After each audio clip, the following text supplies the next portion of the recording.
அந்த ஊழியக்காரன் கேட்கிறான், உன்கிட்ட என்ன இருக்கு, நான் உனக்கு என்ன செய்ய வேணும், உன்னிடத்தில் என்ன இருக்கிறது சொல் என்றார். அவர் சொல்றா, என்கிட்ட கொஞ்சம் ஒரு குடம் எண்ணெய் அல்லாமல் என் வீட்டுல, உமது அடியாளுடைய வீட்டுல வேற ஒண்ணுமே கிடையாது, ஒரு குடம் எண்ணெய் மட்டும்தான் இருக்கு.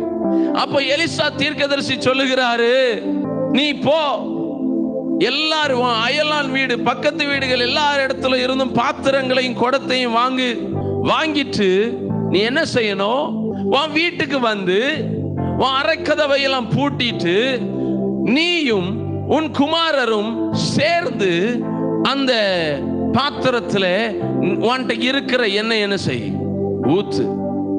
இப்ப இவள் அதே மாதிரி சொன்னது போலவே தம்முடைய பிள்ளைகளை கூட்டிட்டு வந்து எல்லாத்தையும் பாத்திரத்தை வாங்கி வீட்டுக்குள்ள வச்சு ஊத்த ஆரம்பிக்கிறாள். ஊற்ற ஊற்ற ஊற்ற ஊற்ற எல்லா பாத்திரமும் நிரம்ப ஆரம்பிக்கிறது. எனக்கு பிரியமான தேவனுடைய பிள்ளைகளே, இது எந்த சீசன் என்றால், நீ தேவனுடைய பிரசன்னத்துல வருவாயானால், தேவ பிரசன்னத்துல வர்ற ஒவ்வொரு பிள்ளைகளுடைய வாழ்க்கையிலையும் இந்த சீசன் ஒரு ஓவர் ஃப்ளோவிங் சீசனாக, ஒரு நிரம்பி வழிகிற சீசனாக என் தகப்பன் மாற்ற வல்லவராய் இருக்கிறார். ஹல்லேலூயா. அவன் ஊத்த ஆரம்பிக்கும் போது எல்லா பாத்திரமும் நிரம்பிட்டு எண்ணெயும் நின்று போயிற்று. நம்மளை விட நம்மை காண்கிற தேவன், நம்மை உருவாக்கின தேவனுக்கு நம்ம மேல அதிக அக்கறை உண்டு. நம் வீட்டை குறித்து அதிக அக்கறை உண்டு.